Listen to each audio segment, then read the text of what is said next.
سال 2025 تو گزر گیا ہے، لیکن ہمیں بہت زیادہ دکھ اور تکلیف دے کر گیا ہے، ہمارا بہت زیادہ نقصان کر کے گیا ہے۔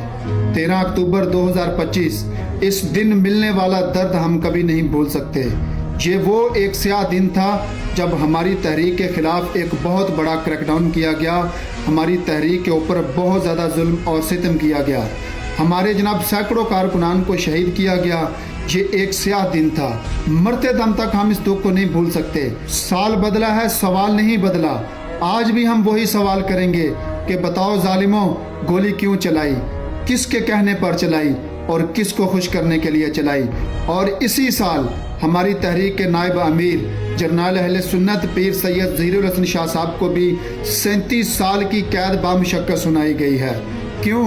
کیونکہ انہوں نے ختم نبوت کی حفاظت کی، ناموس رسالت کی حفاظت کی، یہی ان کا قصور تھا۔ ایک معمولی سے جج کو جناب دھمکی دینے کی بنیاد پر ان کو 37 سال کی جو سزا سنا دی گئی، یہ ظلم نہیں تو اور کیا ہے؟ اس سے بڑا ظلم بھلا کیا ہو سکتا ہے کہ ہمارے نہتے کارکنان کو شہید کر دیا گیا، جیلوں کے اندر بند کر دیا گیا۔ یہ کیا سمجھتے ہیں کہ ان کا حساب نہیں ہونا؟ بروز قیامت ایک عدالت اوپر لگنی ہے، میرے اللہ نے سوال کرنا ہے کہ جو تم لوگوں نے ظلم اور ستم کیا ہے اس کا حساب دو، تمہارا حساب ہونا ہے، اور ایک دردناک عذاب تمہارا منتظر ہے۔ دنیا میں چاہو تم جناب اپنی طاقت کا غلط استعمال کر سکتے ہو، لیکن بروز قیامت انشاءاللہ تعالی اللہ کی پکڑ میں آؤ گے، اور ضرور آؤ گے۔ ہم اپنی آنکھوں سے تمہارا حساب ہوتے ہوئے دیکھیں گے۔